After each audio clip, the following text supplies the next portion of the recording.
Hi everyone, this is Kishore from AVNPR College of Science, Kovur. Subject is financial accounting. Topic is consignment for first weekend general and occasional students.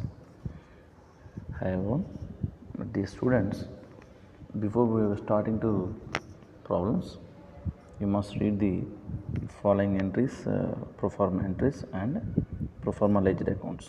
I will tell you in this session how to write, how to prepare consignment account, consign account on the other accounts with the help of journal entries. So before we go that, we want to know journal entries. So you must read this, and after that you see the problematic consignment problematic videos, then you solve the problems easily. Okay, right. So ఈ videos చూసిన తర్వాత మీరు consignment accounts సంబంధించిన videos చూడండి, అప్పుడు మీకు problems ఎలా చేయాలనేది అర్థమవుతుందండి. ఈ లోపల మీరు ఈ వీడియోలో నేను చెప్పేటటువంటి చిట్టాపద్దులు కానీ లేకపోతే ఖాతాలు కానీ ఏమైతే ఉన్నాయో వాటిని ఖచ్చితంగా మీరు ఒకసారి చదవండి. చదివిన తర్వాత మీకు నెక్స్ట్ ప్రాబ్లమ్స్ని సాల్వ్ చేయడం ఈజీ అవుతుందండి. Okay, then now cost price method journal entries. అసలు ధర పద్ధతి దీంట్లో ఉన్న చిట్టాపద్దులు ఏంటి? When a consignee uses cost price method for accounting procedure of his consignment business, he makes the following journal entries in his books. So cost price మెథడ్లో ఒక consignor కనుక తన యొక్క వ్యాపారానికి సంబంధించినటువంటి లెక్కలను రాస్తూ ఉన్నట్లయితే కనుక అతనికి ఈ జర్నల్ ఎంట్రీస్ మీద అవగాహన ఉండి తీరాలి. సో ఆ పుస్తకాలను కన్సైన్మెంట్ ఖాతాలు కనుక తయారు చేయాలంటే మనకి ఈ జర్నల్ ఎంట్రీస్ తెలిసి ఉండాలండి, చిట్టాపద్దులు. సో ఆ చిట్టాపద్దులు ఏంటో వన్ బై వన్ చూద్దాం మనం. So entry when consignor dispatches goods to the consignee, అంటే కన్సైనరు కన్సైనీకి సరుకు పంపినప్పుడు. సో ఇప్పుడు ఎంట్రీ ఏమొస్తుందంటే consignment account debtor to goods sent on consignment account. Consignment ఖాతా డేటా టు కన్సైన్మెంట్పై పంపిన సరుకు ఖాతా, ఈ ఎంట్రీ వస్తుంది. ఇప్పుడు సో కన్సైన్మెంట్ వ్యాపారం మొదలుపెట్టినప్పుడు కన్సైన్మెంట్ వ్యాపారం చేయాలంటే కన్సైనీకి సరుకుని పంపాలి. సో అలా సరుకుని పంపినప్పుడు మొట్టమొదటిగా వచ్చి రాసుకోవాల్సింది సరుకు పంపినందుకు ఎంట్రీ రాసుకోవాలండి. సో అప్పుడు ఎంట్రీ ఏమొస్తుంది? Consignment account debtor to goods sent on consignment account. Consignment ఖాతా డేటా టు కన్సైన్మెంట్పై పంపిన సరుకు ఖాతా, ఇది ఫస్ట్ ఎంట్రీ అండి. నెక్స్ట్, ఈ సరుకుని పంపడానికి కన్సైనర్ ఖర్చులు చెల్లిస్తాడు. కొన్ని ఖర్చులు అంటే ఒక ఊళ్ళో కన్సైనర్ ఒక ఊళ్ళో, కన్సైనీ వేరే ఊళ్ళో ఉంటారు కాబట్టి, లేకపోతే ఇతను ఒక చోట తను ఇంకొక చోట వేరొక చోట ఉన్నప్పుడు సరుకుని ఇక్కడ నుంచి ఆ ప్రదేశాన్ని పంపించడానికి కొన్ని ఖర్చులు అవుతాయి. అటువంటి ఖర్చులు కన్సైనర్ భరిస్తాడు. యాక్చువల్లీ కన్సైన్మెంట్లో జరిగిన ప్రతి ఖర్చు కూడా కన్సైనర్ భరిస్తాడు. కానీ ఇక్కడ పర్టికులర్గా కన్సైనర్ సరుకుని పంపినప్పుడు తను ప్రత్యక్షంగా డైరెక్ట్గా పే చేసినటువంటి చెల్లించిన ఖర్చులు ఏమైనా ఉంటే వాటికి సంబంధించిన ఎంట్రీ అండి. Clear? Consignment account debtor to cash or bank account, consignment ఖాతా డేటా టు బ్యాంకు లేదా నగదు ఖాతా, సెకండ్ ఎంట్రీ అండి. Third one, entry when consignee sends some money as advance. So ఇక్కడ కన్సైనర్కు కొంత మొత్తాన్ని బయానాగా పంపినప్పుడు, సో అప్పుడు ఎంట్రీ ఏమొస్తుందంటే if consignee sends cash or bank draft to consignor as a mode of advance payment. Consignor నుండి బయానాగా నగదు లేదా బ్యాంకు చెక్కు కన్సైనర్కు వచ్చినప్పుడు బయానా కింద cash or bank account data, నగదు లేదా బ్యాంక్ ఖాతా డేటా టు కన్సైనీ ఖాతా టు కన్సైనీ అకౌంట్, ఈ ఎంట్రీ వస్తుంది. కన్సైన్మెంట్ మీద కన్సైనీ కొంత సరుకుని పంపిస్తాడు. అలా సరుకుని పంపించినందుకు కన్సైనర్ కొంత అడ్వాన్స్ పే చేస్తాడు. ఆ అడ్వాన్స్ ఏ రూపంలో వచ్చిందో దాన్ని బట్టి మనం ఎంట్రీ వేసుకోవాలి. ఈ వచ్చిన అడ్వాన్సు నగదు లేకపోతే చెక్ రూపంలో లేకపోతే డ్రాఫ్ట్ రూపంలో వచ్చినప్పుడు ఈ ఎంట్రీ పర్టికులర్ ఎంట్రీ వస్తుందన్నమాట.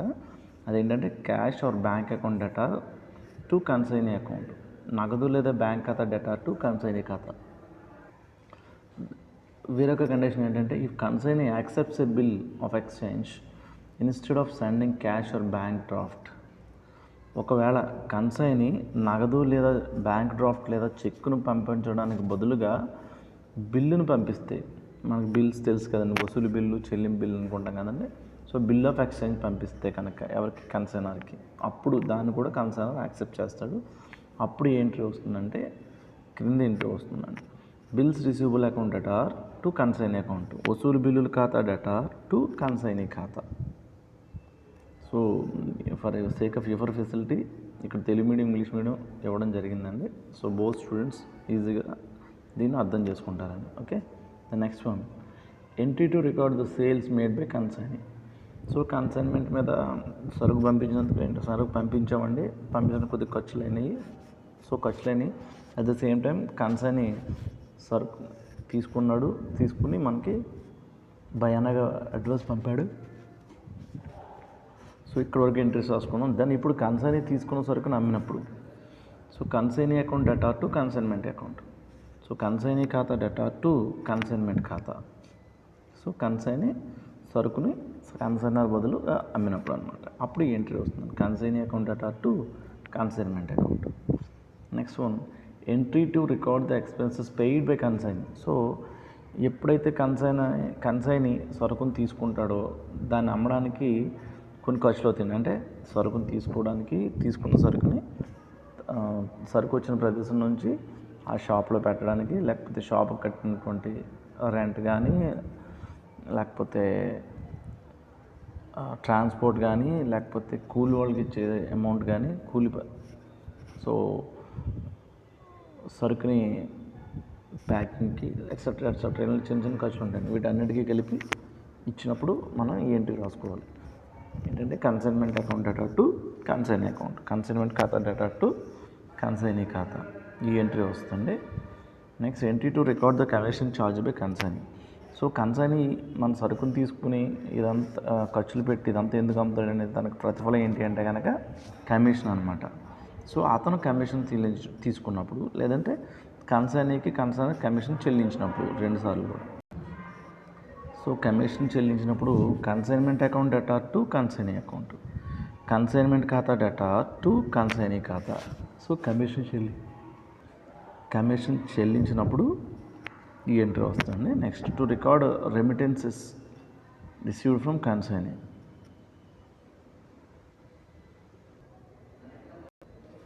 So record remittance received from consignee. So consignment మీద వచ్చిన సరుకుని కన్సైన్ అమ్మేసాడండి, ఖర్చులు తీసుకున్నాడు, తన కమిషన్ తీసుకున్నాడు, భయానికి ఇచ్చిన అమౌంట్ తీసుకున్నాడు, మిగిలిన మొత్తాన్ని కన్సైనర్ పంపించాడు అనమాట. అప్పుడు ఈ ఎంట్రీ వస్తుంది. Cash or bank account data, నగదు లేదా బ్యాంక్ ఖాతా డేటా టు కన్సైనీ ఖాతా, cash or bank account debtor to consignee account, ఈ ఎంట్రీ వస్తుంది. Next, entry to close consignment account. So consignment అయిపోయింది, ఇంకా మిగిలిన మొత్తాన్ని పంపించేశాడు. అప్పుడు లాభం లేకపోతే నష్టం వస్తుంది. సో కన్సైన్మెంట్ మీద లాభం రావచ్చు, లేకపోతే నష్టం కూడా రావచ్చు. సో లాభం వచ్చినప్పుడు ఈ ఎంట్రీ రాయాలి అంటే, లాభం వచ్చినప్పుడు కన్సైన్మెంట్ మీద ఈ ఎంట్రీ వస్తుంది. Consignment account debtor to profit and loss account, consignment ఖాతా డెటార్ టు లాభ నష్టాల ఖాతా, ఈ ఎంట్రీ వస్తుందండి. In case consignment account shows a loss, ఒకవేళ ఎంత కన్సైన్మెంట్ వ్యాపారం చేసాం అన్నీ చేసిన తర్వాత నష్టం వస్తే ఏం చేయాలి, దానికి కూడా ఎంట్రీ ఉంటుందండి. పై ఎంట్రీ రివర్స్ అవుతుందన్నమాట. So profit and loss account debtor to consignment account, లాభ నష్టాల ఖాతా డెటార్ టు కన్సైన్మెంట్ ఖాతా. సో ఇది వస్తుందండి. Next, entry to close goods and on consignment account. So consignment మీద పంపిన సరుకు ఖాతాను మూసివేయడానికి, అంటే కనుక ఇది ఏ సందర్భంలో వస్తుందంటే, ఇంకా సరుకు తన దగ్గర ఉండిపోద్దని, but as per accounting rules మనం ఎవరీ అకౌంట్స్ని క్లోజ్ చేసినప్పుడు చూపించాలి కాబట్టి, సో అప్పుడు సరుకుని వెనక్కి పంపించడం రాసుకుంటారు. కానీ ఫిజికల్గా సరుకు అనేది వెనక్కి రావడం కుదరదు, రాసుకోవడం జరుగుతుంది అనమాట. అది అప్పుడు ఎంట్రీ వస్తుంది. Goods and on consignment account debtor to trading account or purchase account, consignment పేరు పంపిన సరుకు ఖాతా డేటా టు వర్తకపు ఖాతా లేదా కొనుగోలు ఖాతా. సో ఈ అకౌంట్ వస్తుందండి, ఈ ఎంట్రీ వస్తుంది. So these are the entries అండి. దెన్ ఈ ఎంట్రీస్ని మనం మీరు క్లియర్గా చదువుకోండి, కొన్ని బై హ్యాట్ చేస్తారు, అది మీ ఇష్టం. అయితే ఎంట్రీస్ అయితే మీకు చూడకుండా రావాలండి. అలా వస్తే కనుక మీరు ప్రాబ్లం లాస్ చేసేటప్పుడు ఎంట్రీస్ చేయగలుగుతారు. At the same time accounts కూడా ఈజీగా సాల్వ్ చేయగలుగుతారు. కన్సైన్మెంట్ అకౌంట్ అవనివ్వండి, లేకపోతే కన్సైనీ అకౌంట్ అవనివ్వండి, వాట్ మేబీ మీరు క్లియర్గా చేయగలుగుతారు అనమాట. సో ఇప్పుడు మీకు నేను ప్రొఫార్మా ఎంట్రీస్ కూడా అకౌంట్స్ కూడా చూపిస్తానండి. ఇప్పుడు ఎంట్రీస్ అయిపోయినాయి మనకి. సో ఆల్రెడీ మీకు ఎంట్రీస్ నేను పంపించాం పీడిఎఫ్లో, అది మీరు నోట్బుక్ను రాసుకోండి. ఆల్రెడీ రాసుకునే ఉంటారు, వాటిని పూర్తిగా చదవండి. దెన్ ఈ ప్రొఫార్మా అకౌంట్స్ చూడండి. ఓకే, సో ఇక్కడ కన్సైన్మెంట్ అకౌంట్ అండి. మన అకౌంట్ ఎలా తెలుసు, టీ షేప్లో ఉంటుంది మనకి account. Left side debit, right side credit. So consignment account అని హెడ్ ఏం పెట్టుకోండి. పర్టికులర్స్ అమౌంట్ అండి. కాలమ్స్లో వివరాలు మొత్తం. సో ఫస్ట్ కన్సైన్మెంట్ పైన సరుకు పంపించారు కదండి. సో దానికి ఎంట్రీ ఏముందండి, బుక్స్లో చూసుకోండి ఒకసారి. Consignment account to goods sent on consignment account. So ఇక్కడ మనం కన్సైన్మెంట్ అకౌంట్ వేస్తున్నాం కాబట్టి కన్సైన్మెంట్ అకౌంట్ డెబిట్లో ఉంది కాబట్టి మనం డెబిట్లోనే పోస్ట్ చేస్తామండి. To goods sent on consignment account. But consignment అకౌంట్లో కన్సైన్మెంట్ అకౌంట్ అని రాదు కాబట్టి to goods sent on consignment account అని రాసుకుంటాం. టు కన్సైన్మెంట్పై పంపిన సరుకు ఖాతా. నెక్స్ట్ టు కన్సైనర్ ఖర్చులు చెల్లించినప్పుడు అండి. Consignor paid the expenses of consignment. So అప్పుడు ఎంట్రీ వస్తుంది consignment account to bank or cash account. దానికి ఎంట్రీ రాసుకుంటామండి. సో ఇక్కడ కన్సైన్మెంట్ అకౌంట్ ఎంట్రీలో డెబిట్ ఉంది కాబట్టి మనం కూడా డెబిట్లోనే పోస్ట్ చేసుకుంటాం. కన్సైన్మెంట్ అకౌంట్లో కన్సైన్మెంట్ అకౌంట్ అని రాదండి, కన్సైన్మెంట్ ఖాతాలో కన్సైన్మెంట్ ఖాతా అని రాదని కాబట్టి టు బ్యాంక్ అంటే ఆపోజిట్లో ఏముందో దాంతో మెన్షన్ చేస్తామండి. టు బ్యాంక్ ఖాతా అమౌంట్ ఇక్కడ వేసుకోండి. దెన్ కన్సైనీ ఖర్చులు చెల్లించినప్పుడు అండి, అంటే కన్సైన్మెంట్ మీద వచ్చిన సరుకు అమ్మడం కోసం కన్సైనీ ఖర్చులు చెల్లించినప్పుడు consignment account to consignee account entry ఇది వస్తుందండి. సో కన్సైన్మెంట్ అకౌంట్ డెబిట్లో ఉంది కాబట్టి మనం కూడా డెబిట్లో టు కన్సైనీ అకౌంట్ అని పోస్ట్ చేసుకుంటాం. ఆపోజిట్ ఉన్న దాంట్లో ఏముందండి, కన్సైనీ ఉంది, కన్సైనీ అకౌంట్ అని మనం ఇక్కడ రాసుకుంటాం అన్నమాట. సో దెన్ కన్సైనీ కమిషన్ తీసుకున్నప్పుడు ఎంట్రీ ఏముందండి, consignment account to consignee account అని వస్తుంది. So to consignee account commission amount note చేసుకోండి ఇక్కడ. నెక్స్ట్ స్టాక్ రిజర్వ్ అండి. So stock reserve to stock reserve account డెబిట్లో వేసుకుంటాం. నెక్స్ట్ కన్సైనీ సరుకుని అమ్మాడండి. సరుకుని అమ్మినప్పుడు consignee account to consignment account అని వస్తుంది. అది ఎంట్రీ ఉందండి, చూసుకోండి మీరు. సో కన్సైన్మెంట్ క్రెడిట్లో ఉంది కాబట్టి మనం కూడా క్రెడిట్లో నోట్ చేసుకుంటాం. కన్సైన్మెంట్ అకౌంట్లో కన్సైన్మెంట్ ఖాతా అని రాదు కాబట్టి ఆపోజిట్లో అంటే డెబిట్లో ఉంది కన్సైనీ అకౌంట్ అని ఉందండి.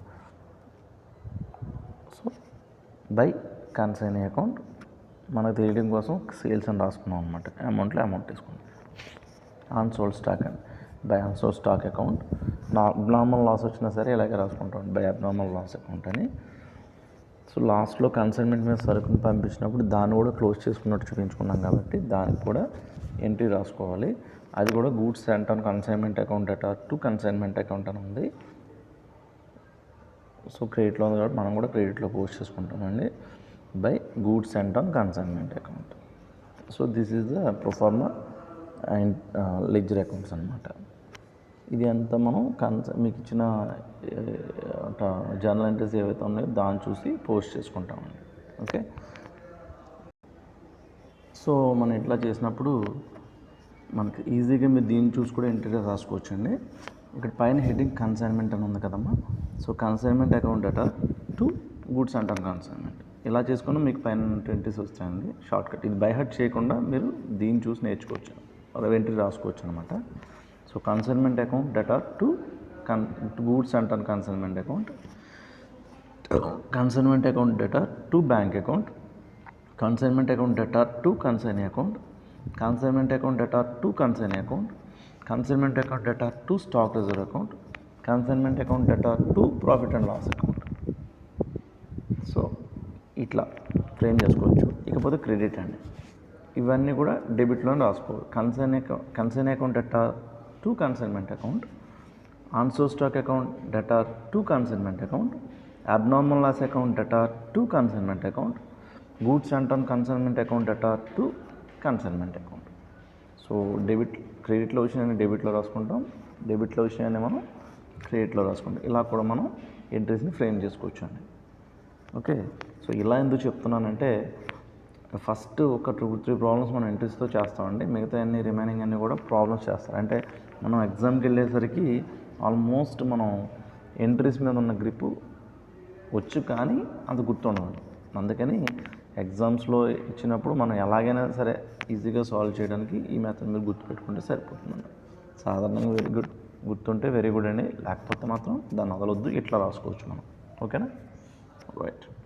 నెక్స్ట్ ఎంట్రీ చూద్దాం, అకౌంట్ చూద్దామండి. Next account consignee account. So ఇది కన్సైనీ అకౌంట్లో డెబిట్లో టు కన్సైన్మెంట్ అకౌంట్ అని మాత్రం వస్తుంది, టు కన్సైన్మెంట్ ఖాతా ఇది ఒకటే వచ్చుద్ది. లాస్ట్లో డబ్బులు ఇచ్చినందుకు బ్యాలెన్స్ని మనం క్లియర్ చేసినప్పుడు అండి. మిగతా ఏమైనా కూడా క్రెడిట్లోనే వస్తాయి. By cash or bank or bills receivable account, నగదు లేదా బ్యాంకు లేదా వసూలు బిల్లు ఖాతా, ఎందుకంటే ఇది బయానా చెల్లించినప్పుడు వస్తుందండి. నెక్స్ట్ బై కన్సైన్మెంట్ ఖాతా అంటే ఇది కన్సైనీ ఖర్చులు చెల్లించినందుకండి. నెక్స్ట్ బై కన్సైన్మెంట్ ఖాతా ఇది కన్సైనీ కమిషన్ చేసుకున్నందుకు. ఇది next by cash or bank bills receivable account, ఇది రిమైనింగ్ బ్యాలెన్స్ అండి, లాస్ట్లో బ్యాలెన్స్ ఏదైతే ఉంటుందో దాని గురించి అనమాట ఎంట్రీ వస్తుంది. అది టు కన్సైన్మెంట్ ఖాతా అంటే so goods sent on consignment account అంటే కన్సైన్మెంట్పై సరుకుని పంపినప్పుడు. సో ఇది కూడా ఇంట్రెస్ట్ చూసుకుని నోట్ చేసుకుంటాం మనం. To consignment account, to purchase or trading account, to వర్తకపు లేదా కొనుగోలు ఖాతా, వర్తకపు ఖాతా లేదా కొనుగోలు ఖాతా, by consignment account, by consignment ఖాతా, ఈ మాత్రం వస్తాయండి దీంట్లో. నెక్స్ట్ అబ్నార్మల్ లాస్ లేదంటే దీన్ని అసాధారణ నష్టం ఖాతా అని చెప్తాం. అబ్నార్మల్ లాస్ అకౌంట్, అసాధారణ నష్టం ఖాతా. డెబిట్లో టు కన్సైన్మెంట్ ఖాతా, క్రెడిట్లో by insurance claim account, claim ఖాతా, by profit and loss account, by లాభ నష్టం ఖాతా, ఇవి మాత్రం అసాధారణ నష్టం ఖాతాలు వస్తాయండి. Next calculation of unsold stock అంటే ముగింపు సరుకు, అమ్మకం కాకుండా ఉండిపోయిన సరుకు లేదా ముగింపు సరుకును లెక్కించడం అండి. So first unsold stock cost, దాని విలువ ఎంత ఉందో అక్కడ నోట్ చేసుకోవాలండి. Add proportionate expenses incurred by consignor అంటే కన్సైనర్ ఖర్చుల్లో కన్సైనర్ వాటా అనమాట, దామాషా ప్రకారం అని చెప్తాం తెలుగులో. ప్రొపోర్షనేట్ ఎక్స్పెన్సెస్ అంటే దామాషా ప్రకారం. సో మిగిలిపోయిన సరుకుకి కన్సైనర్ వాటా ఎంత ఉందో అది. Add proportionate non recurring expenses incurred by consignee. So consignee చెల్లించిన పునరావృతం కాని ఖర్చుల్లో దామాషా ప్రకారం ఎంత వేయాలో అంత అండి. సో ఇవన్నిటిని కలిపితే మనకి ముగింపు సరుకు వాల్యూ వస్తుంది.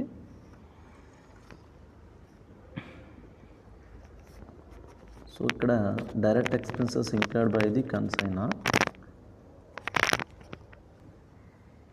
So direct expenses incurred by the consignor, consignor చెల్లించినటువంటి ప్రత్యక్ష ఖర్చులు అంటే ఏంటి అని చూద్దామండి. అదే పరోక్ష ఖర్చులు, non recurring expenses are direct expenses. Direct expenses are recurring expenses. All expenses incurred by the consignor would form direct expenses for the stock consigned. So consignment సరుకుని పంపించడానికి కన్సైనర్ చెల్లించిన అన్ని ఖర్చులు కూడా ప్రత్యక్ష ఖర్చులని చెప్తామండి. ఓకే, ఇప్పుడు direct expenses incurred by the consignee చెల్లించినటువంటి ప్రత్యక్ష ఖర్చులు ఏంటో చూడాలి. Expenses incurred by the consignee which can be related to the consigned stock incurred before placing the goods in the consignee's godown. So expenses incurred by the consignee చెల్లించిన ఖర్చులు which can be related to the consigned stock incurred before placing the goods in the consignee's godown. Right, ఒక సరుకుని consignee godown వరకు గిడ్డంగి వరకు చేర్చే వరకు చెల్లించినటువంటి consignee ఖర్చులు అన్నింటినీ కూడా మనం direct expenses are direct expenses అని చెప్తామండి. Okay, like cost of transportation, octroi duties, insurance in transit, unloading charges, landing charges etcetera are direct expenses. ఇవి మళ్ళీ రిపీట్ చేయమన్నమాట. వీటిని మళ్ళీ రిపీట్ అవ్వవి, వీటిని డైరెక్ట్ ఎక్స్పెన్సెస్ అని అంటారండి. నాన్ రికరింగ్ ఎక్స్పెన్సెస్ కూడా అని చెప్తాం. So this is the explanation part of the consignment account and how to prepare the consignment account, what are the ledgers of consignment account in the consignment business. Okay, thank you so much.